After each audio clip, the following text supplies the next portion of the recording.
Here's a strange Bible verse. In his kindness, God called you to share in his eternal glory by means of Christ Jesus. So after you have suffered a little while, he will restore, support, and strengthen you, and he will place you on a firm foundation.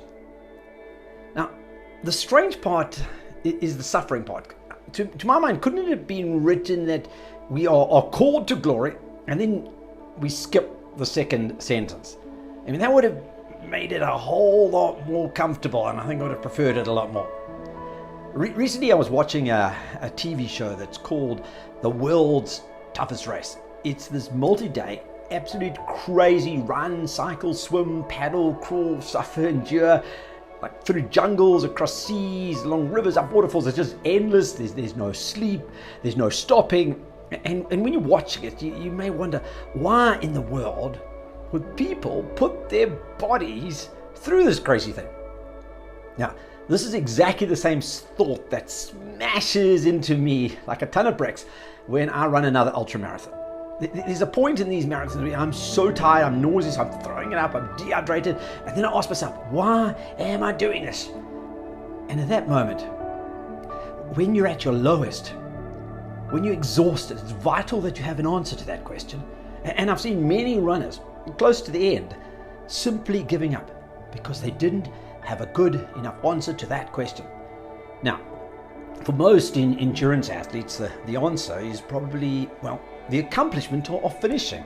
It's the reward when you reach the end, knowing that you have achieved something remarkable.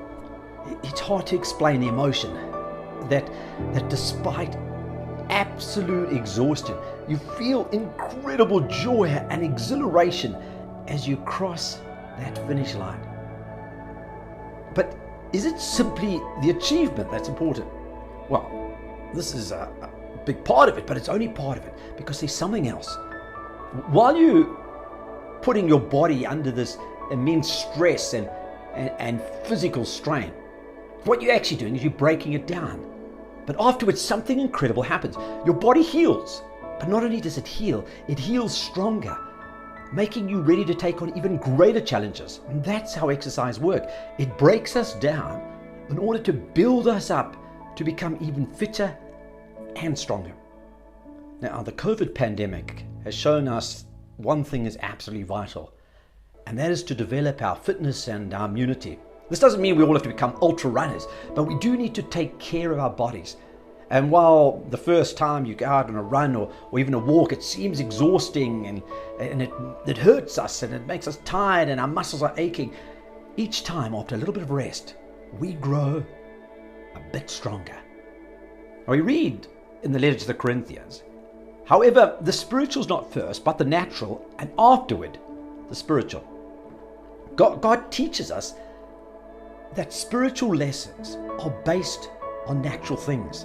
And so the lesson of health and fitness and achievement, which apply in the natural, apply even more so in our spiritual journeys. And so when we now look at God's instructions, we can understand what he's saying. In his kindness, God called you to share in his eternal glory by means of Christ Jesus. So after you have suffered a little while, he will restore, support, and strengthen you, and he will place you on a firm foundation. We are all running a spiritual race, and as such, we need a spiritual fitness to complete it. It's the race of life, and our trials and our challenges are not easy, but they make us stronger, better able to meet life's challenges, but also, very importantly, stronger and more able to help others. However, the good news is that unlike a normal physical race, in this spiritual race, we have extra special support. He, that is Jesus, will restore, support, and strengthen you, and he will place you on a firm foundation. Now, in ultra running or marathon running, this might be considered a banned substance because of the strength and the unfair advantage almost that is being offered to us. As Paul says in Philippians, I can do all this through him who gives me strength.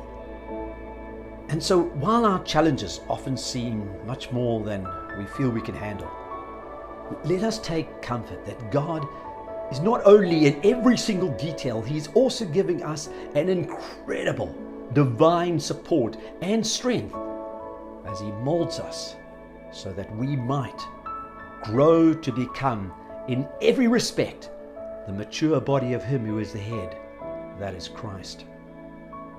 My prayer is that we will then, along with Paul, be able to say these amazing words: I have fought the good fight, I have finished the race, I have kept the faith.